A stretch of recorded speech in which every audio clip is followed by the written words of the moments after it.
This is Changeling the Podcast.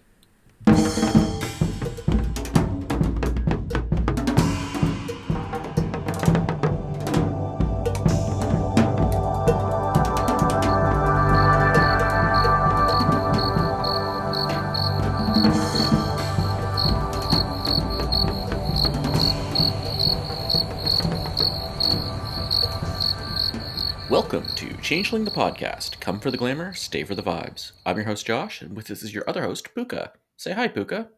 1,000 greetings. What are we talking about tonight, Puka?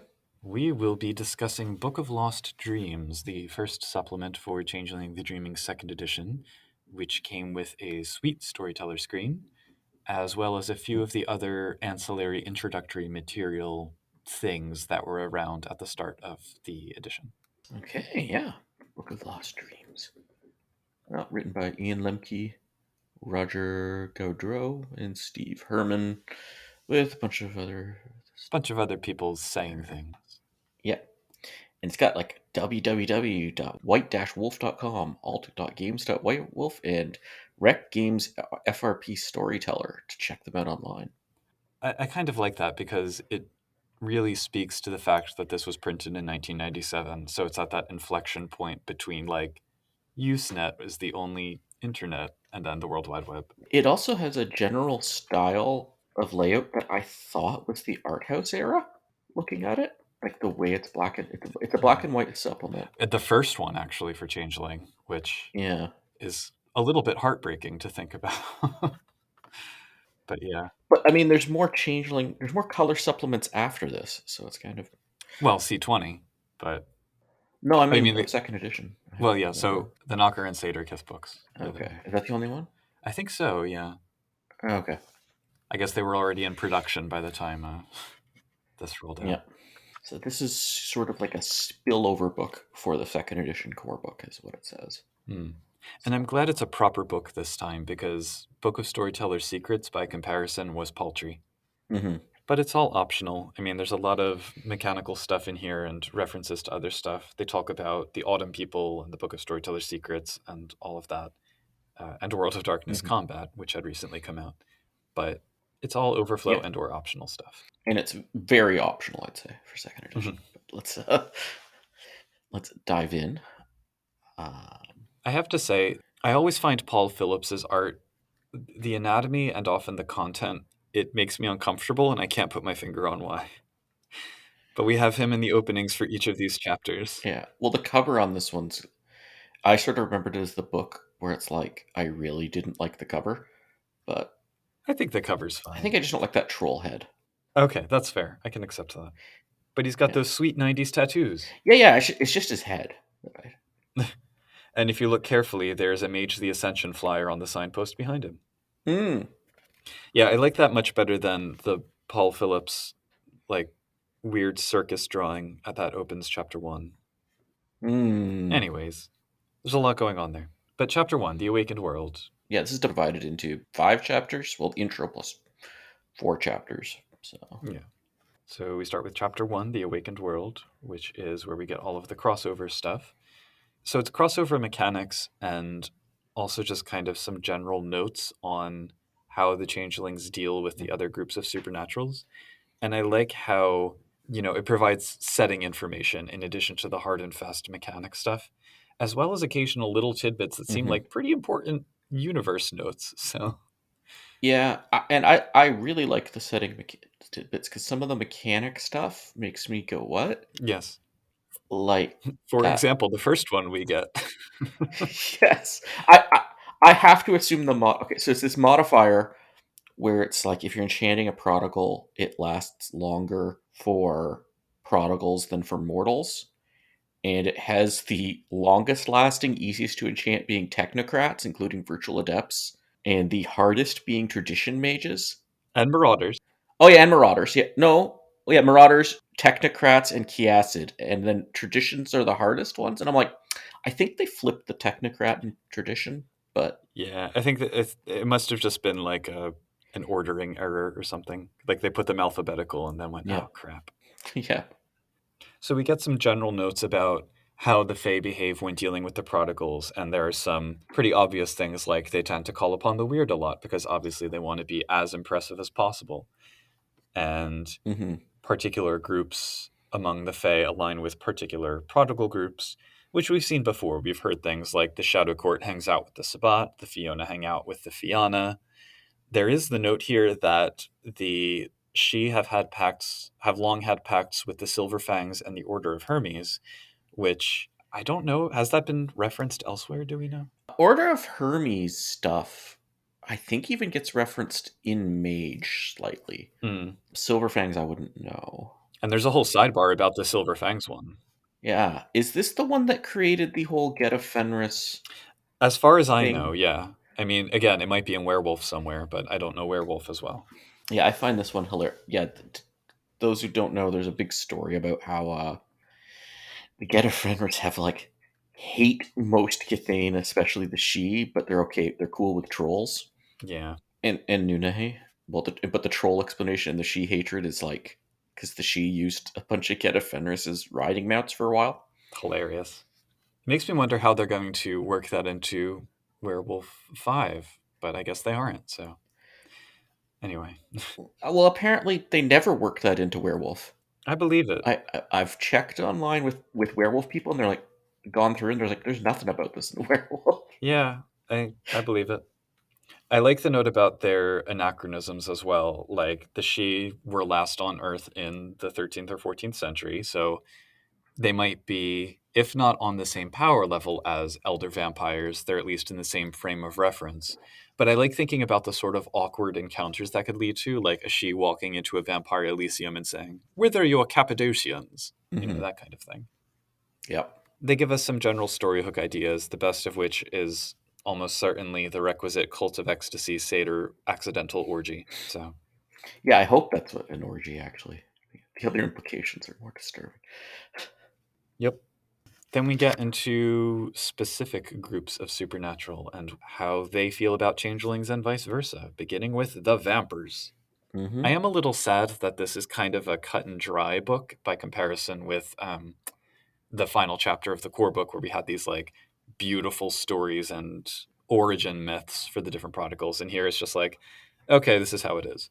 I think this is material that we do still need to run the game, but I liked those stories so much. Hmm. Yeah, it's got the chemistry effects on the dreaming, which is nice, although has maybe could have been explored a bit more if that was going to be a thing used in a game. I feel like, of all things, it pops up in the revised Ravnos clan book.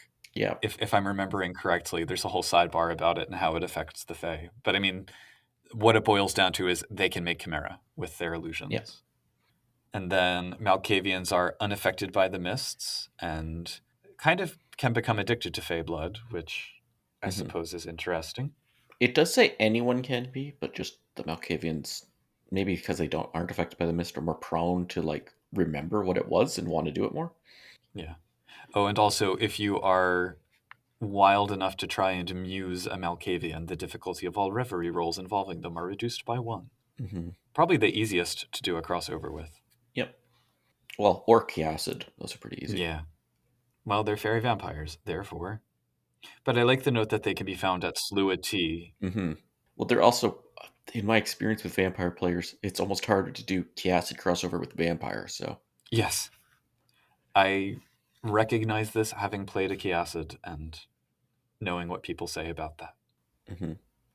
Anyway, and then we get some mechanics going the other way, like Slua can see through obfuscate as they would with their piercing of other illusion magics.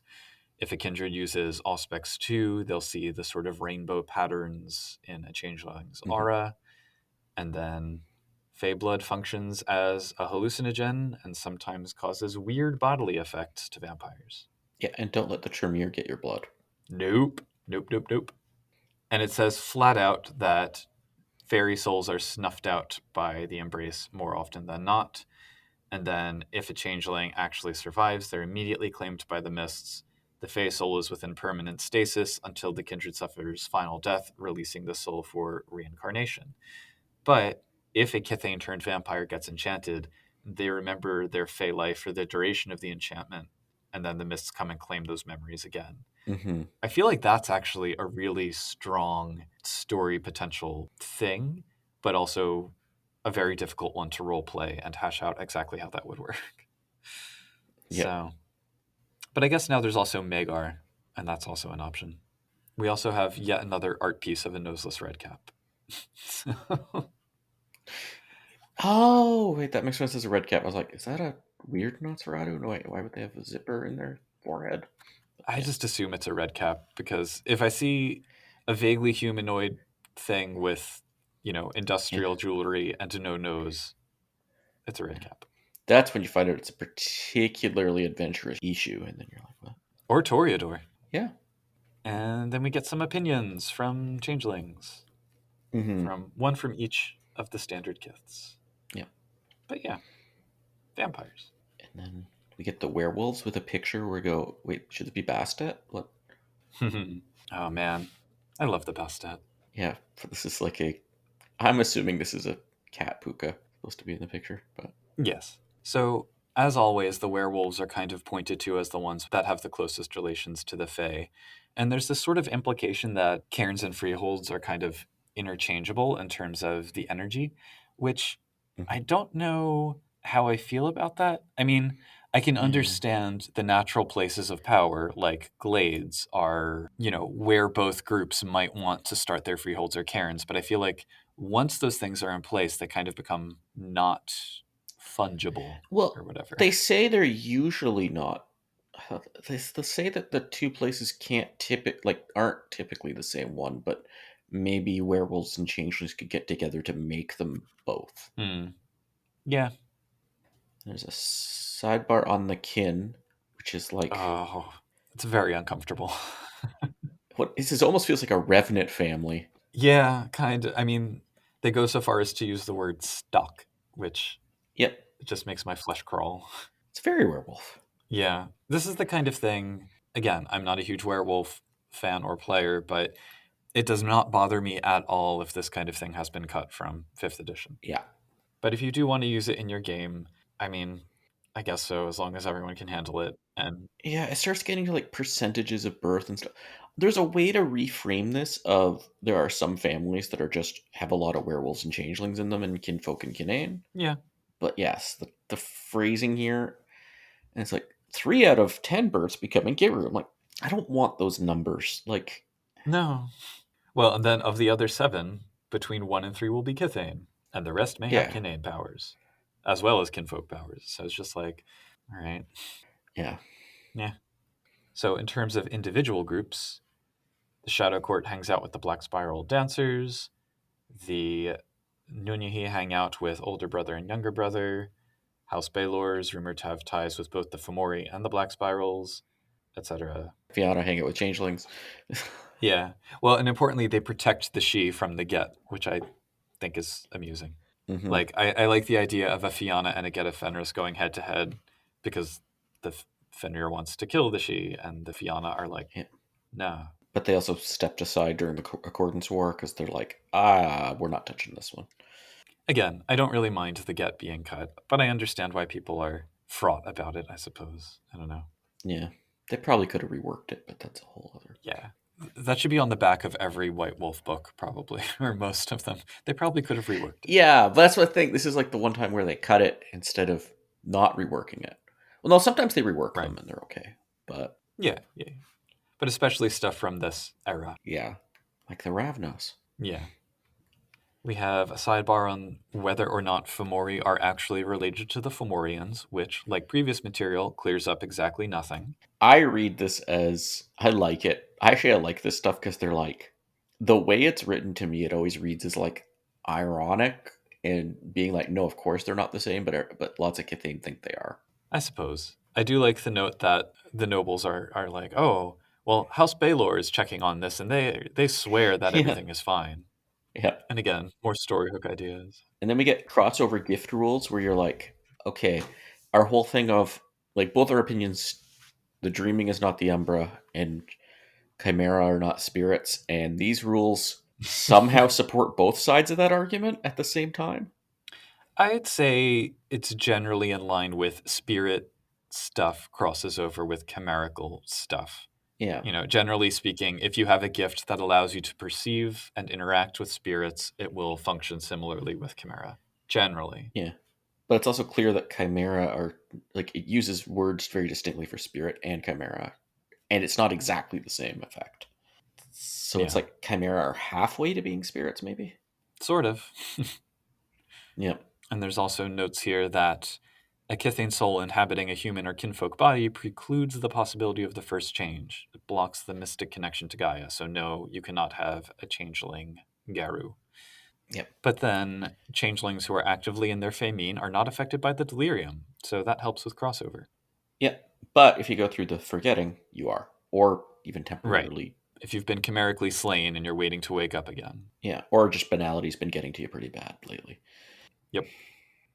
I notice in some of these quotations that they have from each kith, we do see a couple like previously seen names. So Runcible Shaw, the Puka, Duke Dre, and Duke Topaz contribute their Mm-hmm. opinions in this section. Yeah. But that's the werewolves. It does make shifter a term in game, which is like, Yeah. Which is fair. I mean, because I do like when we get the little scraps of in universe commentary because it does show you how the characters would talk about these things that the players are talking about. yep. It's just I always saw that one as like maybe it's totally canonical, but I always thought that one was like World of Darkness players would be like, oh yeah, those supers when they're talking about any of the various game lines. They'll also say shifters for. And then we have mages. Yeah, there's some interesting history things that have implications for Victorian Age mage. Yeah. Yeah. So, all right. I'm going to just read a little bit here. I'm just going to go for it. So, the context here is the technocrats are on the rise, or I guess at the time they were still the Order of Reason, and it's talking like Enlightenment era, post shattering. So, then we have this large-scale ravaging precipitated the time of the greatest changeling and mage conflict. The era commonly called the Industrial Revolution had just begun. The mages, feeling that their doom was nigh, marshaled as many occult forces as they could. This gathering of resources included taking glamour from the last few shared freeholds. The Kithani at this time, already fighting for their own existence, fought back against the will workers. Throughout the world, alliances were broken, freeholds drained, and enchanted mages sent into madness, which they refer to as quiet. The greatest battle raged in the city of Boston, where a motley of trolls cornered the remnants of an Order of Hermes Chantry, with spell-breaking artifacts clenched in their horny fists. Oh, and that's an awkward phrase right there. They advanced. When the smoke had cleared, one troll remained standing, and the rest of the participants had vanished. Word of this conflict spread, and the mages learned quickly that they were no longer welcome in Kithane Holdings. Now, I do not recall any reference to this anywhere in any other changeling or mage book in the history of either line. Correct. That being said, I'm happy to roll with it because it gives credence to the whole mages kind of nebulously saying, "Oh, changelings are bad news," without explaining why. Mm-hmm. And it fits with Jonathan Strange and Mr. Norrell in an interesting way where I feel like you could kind of connect the two. So I like it for that reason. Mm-hmm. But yeah, it just kind of came out of nowhere and Yeah, definitely the Boston fight itself is like very easy to bring in, I think. But the giant battle across yeah. where Kithane and at least some of the traditions are active, that's a bit I don't know where. Well, I'd like to see a chronicle where this is kind of set against the backdrop of the Napoleonic Wars or something, Mm-hmm.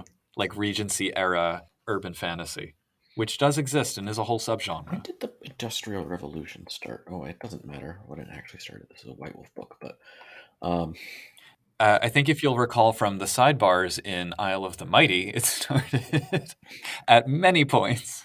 because I'm just wondering if you could do like a combine that with I think of thinking of changeling historical settings, a dark one would be French Revolution.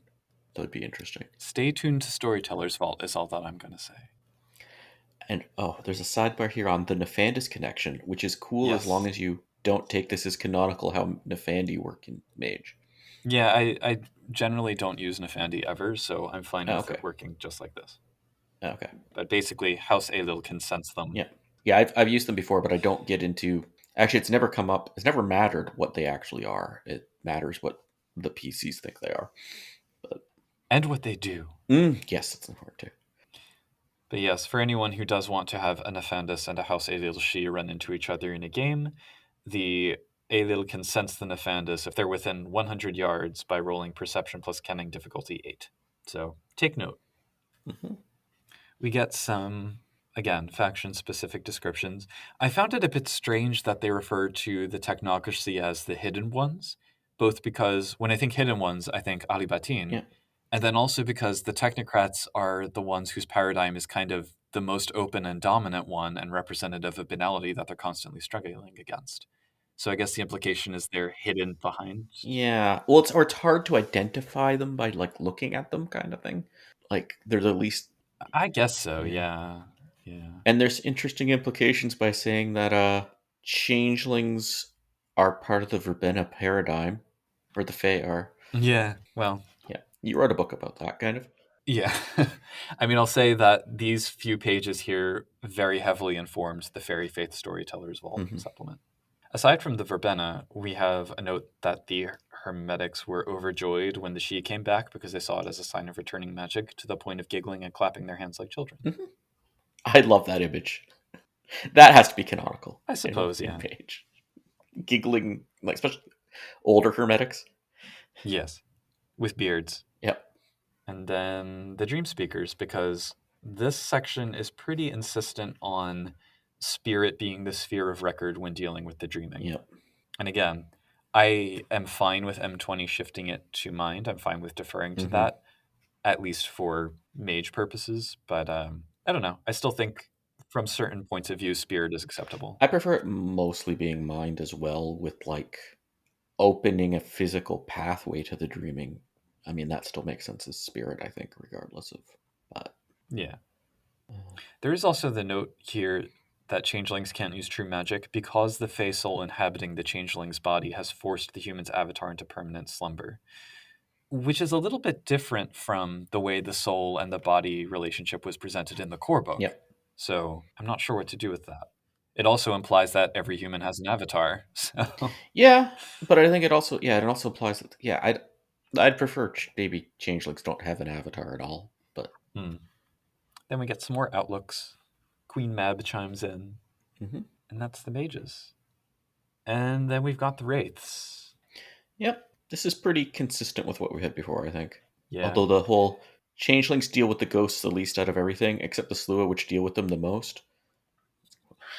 They used to have more issue connection. Other books have more issue connection. we have a whole origin story for why the Slua can perceive Yeah, them as well, which like all of these origin stories is like that's a great story to have in your game as a story.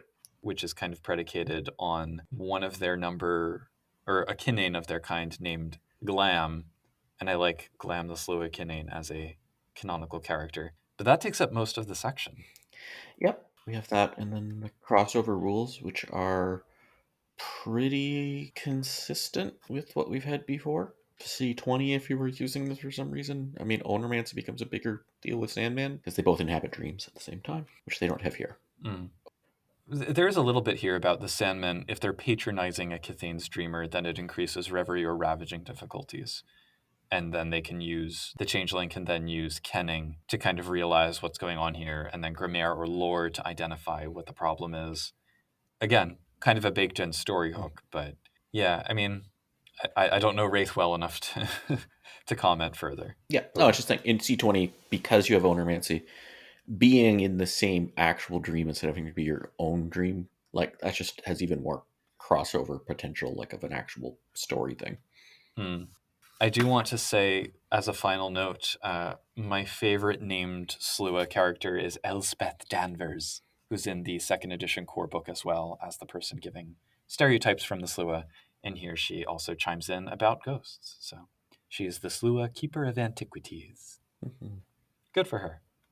So then, chapter 2, Cantrip Confusion, because apparently cantrips are hard. Mhm. This gives a much more guidance on bunks, which I do think was helpful and would be. I think this is even more like somebody read this along with 2E and other things from playing, and I think this is where C20 really does well, is explaining bunks. So, but this is like, it takes you further there to a good explanation from what's in the second edition core book. No. Do you use the banal bunks optional rule where people can't just keep using the same bunk over and over? Mm, Because I sure do. I wouldn't say I use the rule exactly, like as written, because it's a bit too like I don't. But it's more like Yeah, for yeah, sure. I would say like if you keep doing the same bunk, it's gonna be less effective. And I sort of let them know that if they start doing it, but Yeah. it usually doesn't even come up. But Hmm. I just like having people invent, as much as yeah, they can. so yeah, it depends on what level of bunk. If they're like a level 1 bunk, I'm gonna let them reuse it more than trying to let them reuse a level 5 bunk. That's fair. Yeah. But they can probably also come up with new level one bunks much Mhm. more easily. What I do like about this is they define the important factors in determining the level of a bunk are the amount of time it takes to perform and the creativity of the bunk. What's missing from that is the C20 angle that seems to be if it's dangerous, like it involves personal risk or personal investment, something like destroy a precious object you own or something.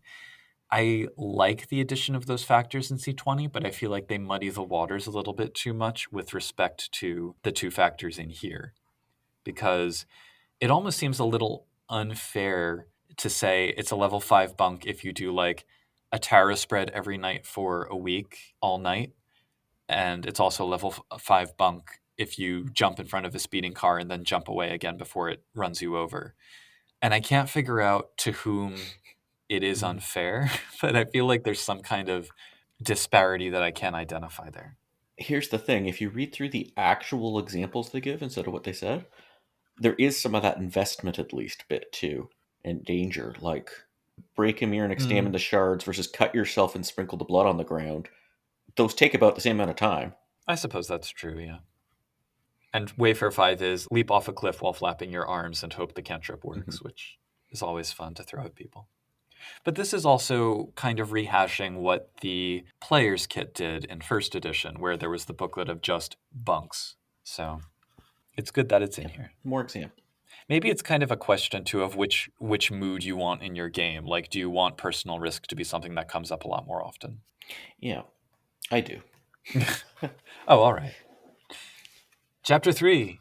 If you can explain to me what's happening in the opening art to chapter 3, I will be grateful. Okay. Nope. Okay. I don't even know what the thing that she's holding. There's a giant she face, and then there's a skull sticking out of her hair. But it looks like it's supposed to be decorative, except for it's dropping down liquid out of its mouth, and then a satyr is holding a bowl I think it's a with piece of the helmet from rivets, the skeleton in armor in front of her, which is also a satyr. but she's trying to keep it off the skeleton, I think. Yes. The dripping stuff. And she's backed up by presumably her oath circle, which appears to be like another she with a polearm, maybe some kind of puka with a bokken, and then another puka doing the thriller dance behind them. I think that's a bat puka, a she with a sword on the ground, and another satyr with a polearm. It's hard to see the legs. In any case, your guess is as good as mine. So, Yeah. moving on. So, this is the advanced storytelling chapter. And I don't know. I think there's some useful clarifying mechanics here about the way it starts with the way Fey mean and mortal seeming shift and are perceived. And we do get a new Yep. fancy term, which is retrourse, which is how older Fey refer to a changeling whose glamour drops beneath their banality, causing their Fey mean to slip behind their mortal seeming. I like stuff like that. There's the banality stuff from it says the Autumn People, but I think this is actually the stuff that was errated out of Autumn People and then re-included in the player's guide, if memory serves correctly. Hmm. But it gives you some thorough description of what humans are like at banalities 5 through 10. So this seems like almost like an. This was definitely, I think, was helped inspire what we get in C20. Yeah, yeah. I think Um, the whole list is actually kind of included in it's there. consistent with, but not the same text. I don't think. Oh, okay. Yeah, that might be. I think the undoing section is also taken from Autumn People, more or less. Like the quote Hmm. rings a bell. And the fading sidebar is definitely from Autumn People. So yeah, lots of stuff that happens with banality. I think the most useful part of this actually is the social aspects bit at the end, where it explains how Kithane respond to their really friends and loved ones becoming undone or fading away, and how there's this like culture of silence around it. There's a lot to unpack there, Mm-hmm. which again, self promotion. I borrowed some of that for Book of Days. Yeah. There's one bit about the forgetting that I actually tweak in my games a bit. Oh, Instead of forgetting who your like Oath Circle or Motley or whatever friends, right? yeah. I have them rework the memory of who these people are. Hmm. Oh, it's like, oh yeah, that weirdo from college kind of thing that I hung out with. I like that. I'm into that. Especially depends on the banality, which might even be more of a gut punch than forgetting entirely. Yeah. Well, and C20 makes the point that if you try to reawaken someone who has truly fallen into banality, doesn't it create like a glamour black hole or whatever? Oh, I don't remember. Or maybe that's Harbingers of Winter. I can't recall. So then we get 3 fighting styles for Changeling, because World of Darkness Combat had come out not long before this book and yet had very little support for Changelings beyond saying, sure, use Legerdemain while you're fighting. So, I have not read World of Darkness Combat in several decades, so reading this was extra just funny. Like I don't really understand what it meant, yeah. but I like Pando. I can't figure out if Pando is supposed to be some kind of pun. Like, is it?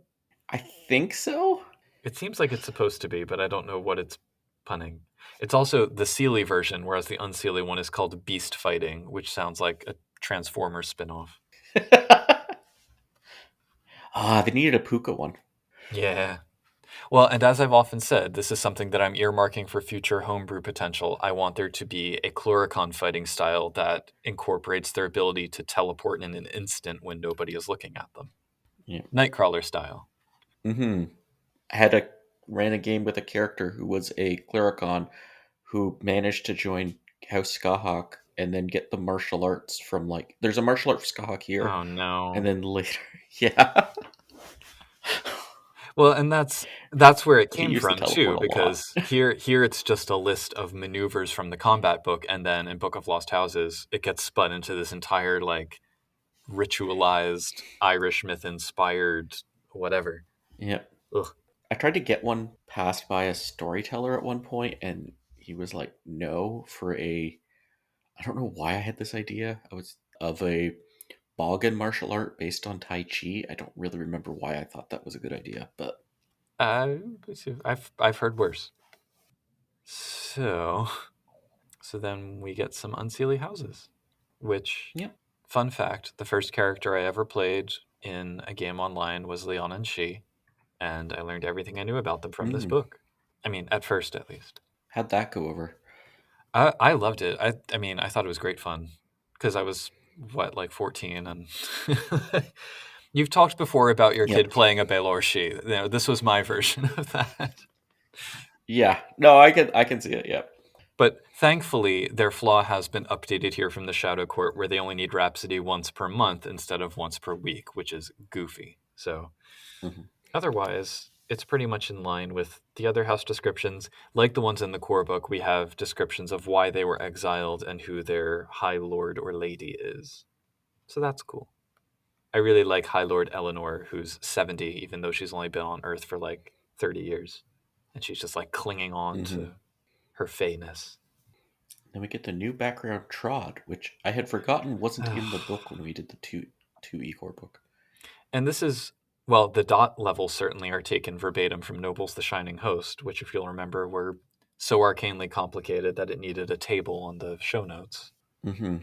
The funny thing, too, is in our core book discussion, you and I were talking about, oh, yeah, just play with someone kicked open the back door to the freehold and you can just go into the dreaming if you need to.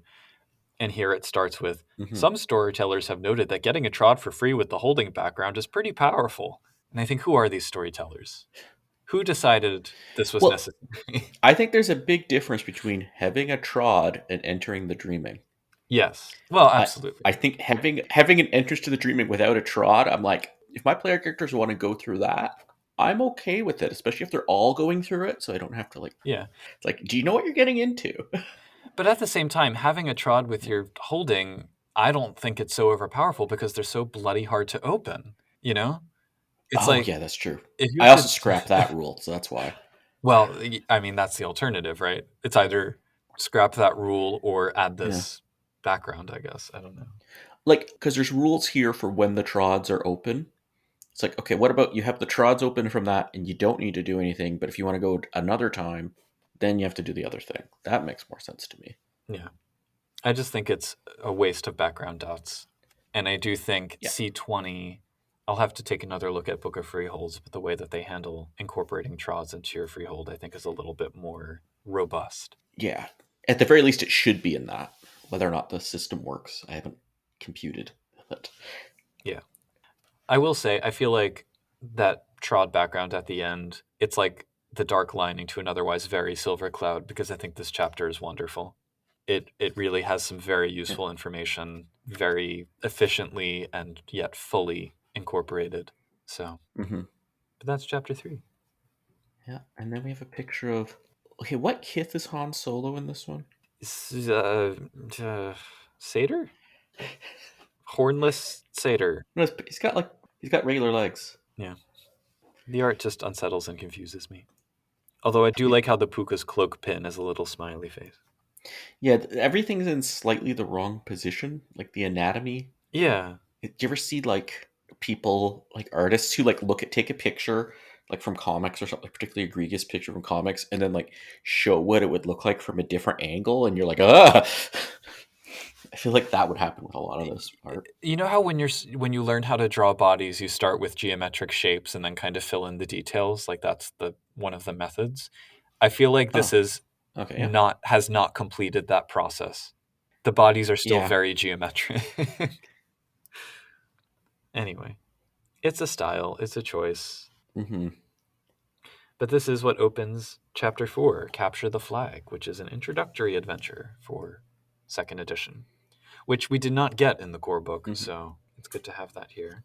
This is the sort of adventure I'm okay with. Hmm. It's a little bit railroady, but I think it's, Yeah, you know, as a first adventure, it's still fine. but like the basic concept of go get a thing, Yeah. like it's clear. Like it's not like the players are gonna change what it means to get the thing. You get the thing or you don't. Like the MacGuffin chase, you either get it or you don't, right? Like it's Yeah. maybe it would have been nice if they could have traveled into the future and listened to Ken and Robin talk about stuff, go through like how to do mysteries, but and investigations. But when all else fails, a MacGuffin is usually fine. And the first edition, the other introductory adventure, Toys Will Be Toys, from first edition core book, and the second edition version that we'll talk about in a moment, that's also kind of a MacGuffin, except you're chasing Chimera rather than trying to literally capture a flag. In this case, the Count's pennon. Mm-hmm. And I'm like, imagine being able to stay in a shady inn, no matter how shady, for $29 a night. Right. Those were the days. But you get a full buffet of sort of changeling inflected story beats to hit. So it's like swear an oath, visit a seedy video store, stay at a shady motel, roll politics multiple times, read notes that have been strategically left in motel rooms for you to find. Shocking twists, like, it needs some fleshing out, but skeleton wise, I think it works. Yeah, intimidate the most easy to intimidate person ever. Right. Drink tea with an Ishu who has a spider plant, you know, and combat boots, Yeah, judging by the art. I mean that's issue. It's fine overall, I suppose. And I would rather use this as an introductory adventure probably than Toys Will Be Toys because it has a little bit more nuance to it. You know, it's not just, oh no, Mm-hmm. here's a bad guy, chase after him. Both the protagonist and the antagonist kind of have motivations and have backstories, which is always nice to see. Yep. And then we have some personalities in the game. Chancellor Piper Gaines, honorable nobleman. Yeah, he's the Dougal that had the thing stolen. It's nice to see a Dougal I get some believe. No, attention. no, he's not. No, he's the Chancellor, right? Okay, sorry. Yeah. The Chancellor of the guy who got the thing stolen. Yeah. Interesting. I've never seen a Chancellor as a knight before. And then we get Oliver Kress, the satyr, who is straight up Satan, judging by this art. And yeah, he's a plotter and a ne'er do well. We have Liliana Shannon, poisonous vixen of Elened. When did Sex and the City come out?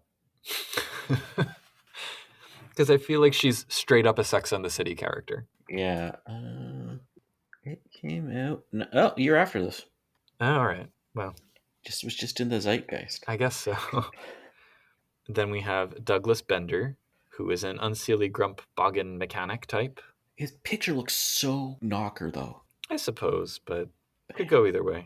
He looks like an actor, and I can't remember which one. Like, there's an actor who looks exactly like that. And then we have Nikki Moore, starving artist Ishu. She's my favorite. Wait, is she the one with the spider plant? Yes, it says she's the boots. There you go. And then the maybe unfortunately named Cracker, a knocker punk. He's a career petty criminal. Mm-hmm. I don't quite get why he's a knocker. I guess just to have something more interesting than yet another Redcap or Slua villain. Yep. And then Bonnie, the koi groupie, who's a cat puka, who's a possible reincarnated reborn she. So I guess they brought in the Kith book Slua theory into this. Chipmunk Puka, isn't she? Oh, she's chipmunk? Oh, I thought she was cat. Okay. Well, it says her chubby cheeks make her face somewhat reminiscent of a chipmunk's. I think that's the implication. Okay.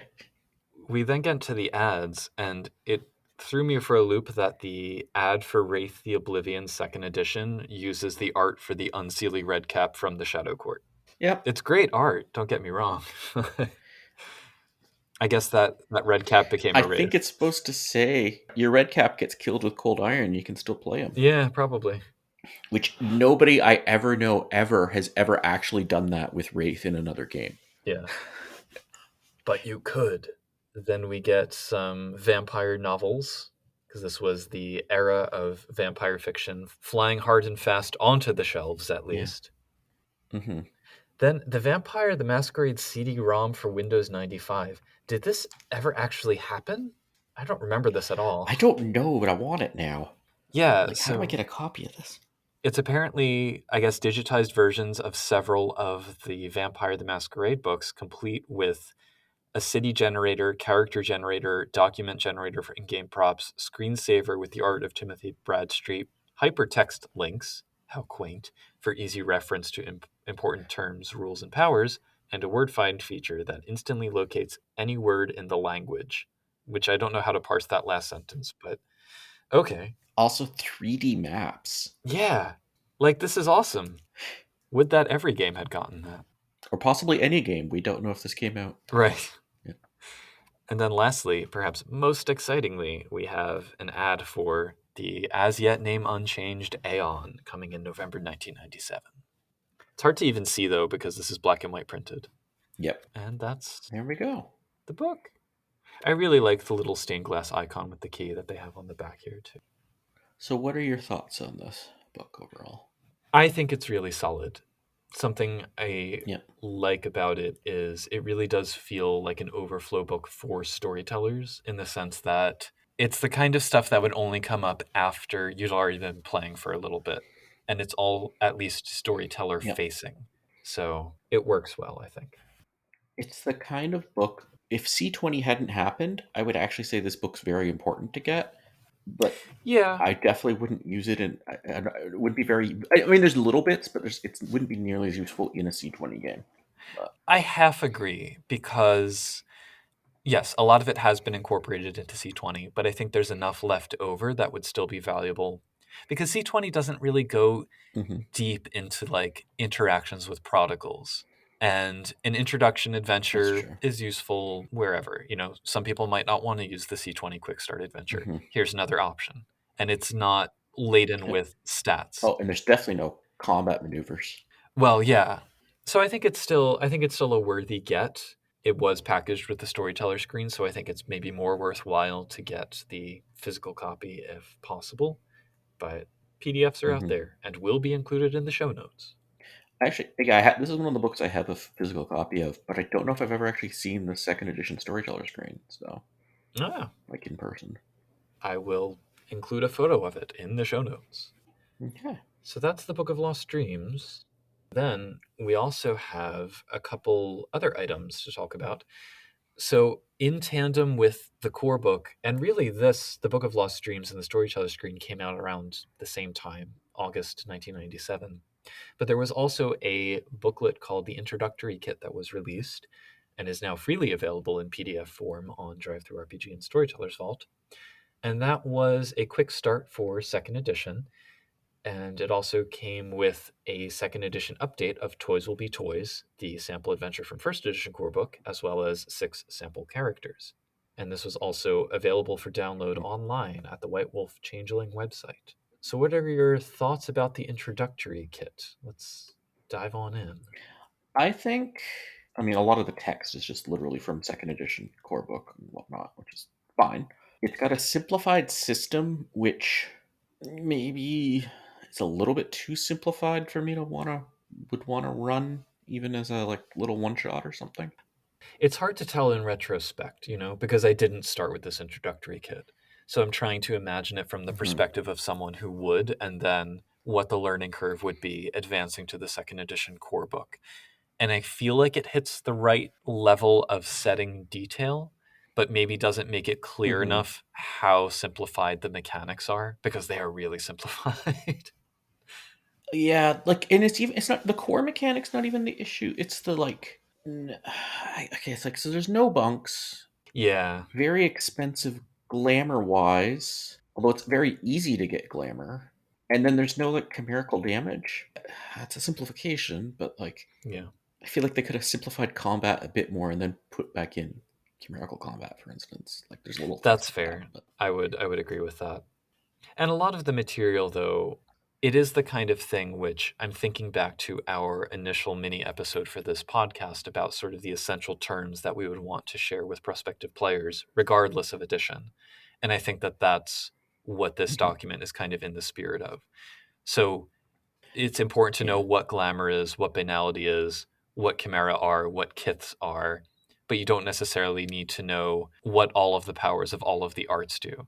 And like, there's no realms in here. It's like, yeah, you could no, probably get away without realms for the purposes of a one shot. yeah. It's actually yeah, now that I think about it, I once had somebody interested in playing Changeling, but they were the kind of player from a different kind of role playing tradition where he wants to read everything in the book before playing. Yeah.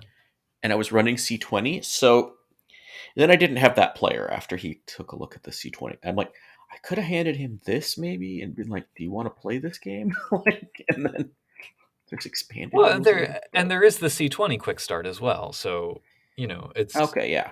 I don't think I've read that. We'll get to that later. yeah.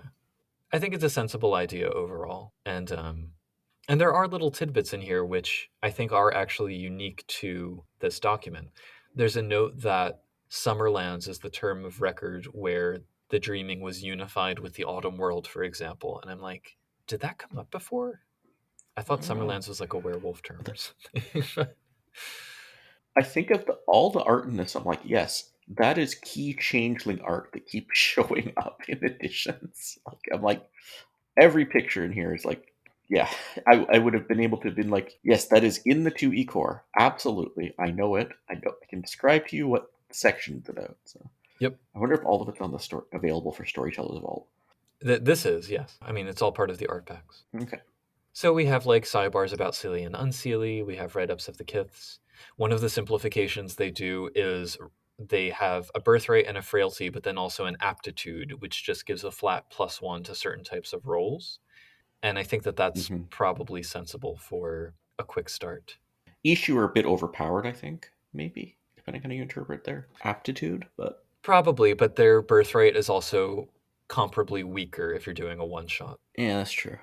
It's just +1 to all social interactions, but Yeah. Well, Puka get +1 to subterfuge, so depending on the type of game you're playing. Redcaps get +1 to intimidation. yeah, I guess I need to know what a social interaction is. Trolls get +1 to combat, so if you're running a combat game. Yeah, she get +1 to commands and to all social. I guess I don't know. I just need to know what a social are all social traits usage social interaction. Well, if we skip ahead, Oh, okay. so the way that the character creation is set up is you basically, instead of having 753 for your attributes, you get, what is it, 13 dots to divide among physical, generally, social, mental, and willpower. So you don't roll charisma, you roll Hmm. social. Yeah. And then you don't really have abilities, you just kind of have your traits. So it dramatically simplifies Hmm. character creation. I'm okay with that part. Yeah. And then it gives you many examples of combat maneuvers and sort of contested roles that you might make in an example of play. Difficulties are pretty low all around. Cantrips are just basically fire off some glamour and it works. So I Hmm. think it's fine as like a very, very basic Yeah. overview. And as long as anyone who's handed this recognizes there's still going to be a lot of reading and learning to do once you advance to the core book. Okay, I did think of one thing that it definitely needs is banality. There's a sidebar.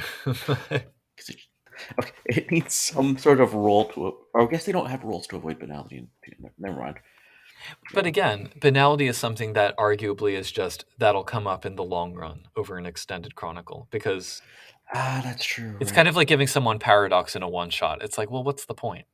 Yep. I ran revised mage, so Well, fair. yes, I see your point. So then we have connected with that, Toys Will Be Toys, which is basically word for word taken from the first edition core book's final chapter. So that introduction adventure where you're chasing Chimera Mhm. around San Francisco.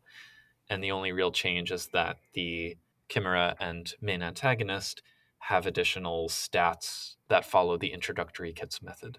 So, Yeah, I don't think we need to go over this one again. Just nah. Again, it's an intro adventure. If you want to have a chase one shot, there it is. yeah. So sample characters. Yes. This is worth it alone to get the canonical names for all the pictures from the 2E core book. Like Jack Nicholson, the Red Cap. Yeah, he's named Edgar Hallow. Yes. We have Edgar Hallow, then Edward Halafay, the Knocker Wilder Rich Kid Explosives expert, with his very fine Hmm. voile, boggin tailored. Yep. Oh, one thing to mention: these rules, these come with their birthrights using the quick start rules, and then Yes. they have a character sheet using the 2E rules, Yeah. Which, without clarifying that's what they're doing. and inconsistently filled out character sheets as well. I always thought this marker was very Sealy, but I guess not from the picture. He could go back and forth. It's allowed. Then we have Iris Martin, the bird puka. Ishmael the Ishu. Is it Ishmael's like a moniker, right? Will call me Ishmael. Yeah, mortal name Jason Turner. Oh, okay. Then Milton Sedgwick the Boggin, who's a Grump former professor, Politico, and used bookstore owner. And I think maybe the only example of a changeling who's explicitly in his 50s, or one of the few Hmm. at least. I mean, obviously David is up there now, but, Yeah, who also looks to be in his 50s. Yeah. you know, but Milt crystallized late. So And then we have Willow the Satyr, who reminds me of one of the people from Shadow Essence. But interesting. I won't ask which one. oh no, the picture wise, I think she may have Ah, used this picture for her avatar or something. oh, okay. And her real name is Ashley Emberton, but I guess Willow is more fun for a drifter fostered by nobles. But yeah, it is also, I mean, each of these, it's the same text. That's the write ups for the kiths in the quick start, and then just a couple paragraphs about character at the end. So, And then they left out a troll. well, they left out a troll, a slua, and a she, because who would want to play any of those? Yep, But I suppose that's the motley one is supposed to use for a quick start that makes or for sense. Toys Will Be Toys. Because notably, also, Toys Will Be Toys references the Immortal Eyes Chronicle, but doesn't mention any of the Oath Mates or any of the sample characters from the first edition core book, like Hmm. Morgan and Tor and Lee and Edmund. They're not here. So I think this is Hmm. maybe also the last time we ever see that reference to that. But yeah, so that's the introductory material for second edition. Yeah. I'd like to briefly also give a little bit of context because even though this was available as a physical booklet, it was also freely downloadable from the, at that point, still rather new White Wolf website. And there's something to be said there. I don't know what, but there's something. Hmm. And it was the time when the White Wolf forums were starting the magical end of the 90s. Yeah. When did I get on those? It wasn't too much after this. Probably by '99 was definitely on the White Wolf forums. Yeah, I think 99 for me, maybe 2000. Because I remember doing it before I moved to Ottawa in 2000. So Do you think that there's a certain, not timelessness, but a certain remove that these documents in particular kind of have, because like I feel like 90s web stuff, pre-social media, social media in the way we commonly talk about it, it exists in this other sort of state, internet 1.0 or potentially digital web 2.0, Mm-hmm. that just feels different, or I guess felt different because it's long dead. So, Well, I'd even put this in the same as like my live journal days, yeah, like yeah, which was still exactly. very social media. But I was listening to another podcast and somebody was talking about old internet and he's like, he wish he could go back in time and tell him it's going to be not what you think Yep. when everyone goes on the internet. Exactly. I don't know why, but this just gives me vibes of that period in time. Maybe because Yeah. none of the changeling write ups, none of the character descriptions here mention any of that. None of them have smartphones, obviously. None of them are online. None of them, even the knocker, I don't think has a, like, he does have computer 3, so maybe he is, but it's not part of the ordinary everyday experience of most people in society. And it's weird to think about Mm-hmm. that wasn't that long ago. Whereas with C20, I feel like that's deeply implicit in the way it approaches these things. I don't know. Mm-hmm. Some of the C20 issues might have been they didn't update it enough. Maybe. It's like it feels like it was too long. You're saying this wasn't that long ago. I mean, it was how many? Well, 25 years, 26 years ago? 25 and a half. Yep. Yeah, no, it's not like it was yesterday, but when you consider C20 at this point is now several years old. Yep. But I think maybe this could have still voted when C20 came out. But, Uh, yes, that potentially. Anyway, it's food for thought, something to bear in mind as we move into talking about mhm. C20. We are also getting it. Yeah, the second edition. Just saying we're starting second edition. I never. That is because I started with second edition. I'm Hmm. just realizing we're now getting into. I have more of these books in person, as opposed to reading the PDF, but it's also more.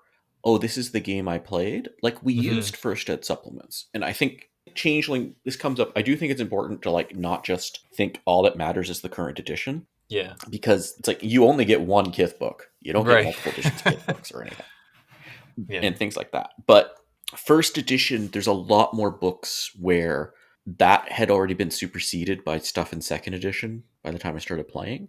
But there's a lot of second edition stuff where it's like this formed my understanding of Changeling Right. when these, and I remember some of these later books even just coming out, but even the ones that had been out, it's like this was in the game, first game I played, used stuff from this material is going to come up a lot, I think. So, I think that's also part of what I might be pointing to when I'm talking about the internet thing, because this edition was also released into a landscape where you could more likely count on fans talking about it directly to each other. Because the White Wolf mhm. forums and the website allowed people to find each other more directly than first edition Changeling had. In theory, I mean, Yeah. I wouldn't know firsthand because by the time I started playing, second edition was already, probably already slated for deletion at that point. Yeah. So, Well, I was 14 when the book came out, and I think I started playing when I was 17, which is a big difference. yeah. I mean, I started playing Changeling in high school. By the time I finished high school, Changeling had ended. So, it's like, Yeah. yeah. Anyway, Yeah, depends what I mean by change, like it ended for me. yeah. It's too. Well, it's regardless, it's a walk down memory lane, certainly. Yeah. So we do have two questions on the Discord as well, which were submitted by Fetch with 12 minutes to spare. So, but Hmm. very briefly, does the book talk about the Fianna? Yes. The Chiacid? Yes. House Marinita? No. It does mention the Hermetics, but doesn't go into that granular level of detail.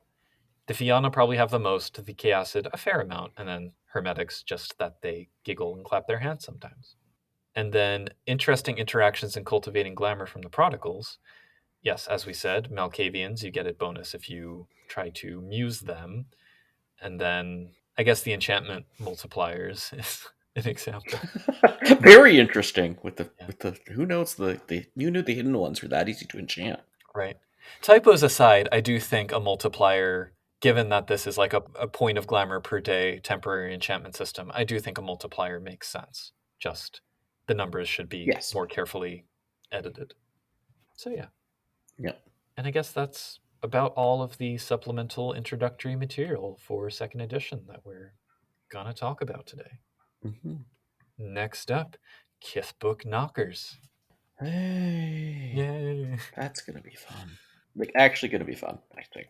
Fun and fraught in equal measure. Yes, and some of the fun is the fraudness. Shall we outro? Yeah. So you can find us, our website, changelingthepodcast.com. You can email us, podcast@changelingthepodcast.com. We're on Facebook as Changeling the Podcast. We're on Mastodon. Send us a toot at changelingpod at dice.camp. And we have a Discord link. What's the Discord link, Buka? Discord.me/CTP, standing for Changeling the Podcast. And all of these links will be included in the show notes for this episode. Yeah. And once again, I'm Josh. The secret archives buried under Taranar suggest that I am Puka. Yeah. Oh, also, I want to find that CD-ROM. Oh, well, let's put it out into the world. That CD-ROM is somewhere out there, and if you know where it is, let us know. Yes. Now, until next time, Rhapsodize responsibly. Laters. Our deep dive this week has suggested to us that dreams are never really lost, they are simply misplaced, or rather, deliberately placed into an overflow book. If you find that your dreams have been lost, try retracing your steps. Did you wash your pillowcase recently? Have you checked behind the radiator? Have you tried turning your subconscious off and then on again? When all else fails, we suggest reaching out to our crack team of Oniromancers, who are on call 26 hours a day to handle all of your somnolescent needs at bargain prices with minimal brain damage. Don't settle for anything less. Meanwhile, we'd be right tickled if you managed to settle for leaving us a review on the podcast listening platform of your choice, joining our Discord community at discord.me/CTP, or signing up for our Patreon at www.patreon.com/changelingthepodcast to help us continue bringing you Changeling content. In addition to other benefits, patrons get a shout-out at the end of each episode, like so: Derek, Dorchadas, Oreo, Rouse Caboose, Sandchicker, Sija, and Terry Robinson. Many thanks to all of you for listening and supporting. Meanwhile, I recorded this entire outro with my sinuses in open rebellion, and I'm off to meet them on the field of battle with copious bowls of soup. So until next time, keep on dreaming. Here come the outtakes. There's also so many typos in that part of the document, I have to say. oh, I don't notice those usually. Well, at one point they have like Chnagliang the Dreaming, and you're like, oh, what game is that? That's a new podcast we need to do. Welcome to. I think that's like Genagly in the podcast. Come from the Glowmores. if I were the drinking type, then I would drink a bottle of something and then do that podcast. Anyway.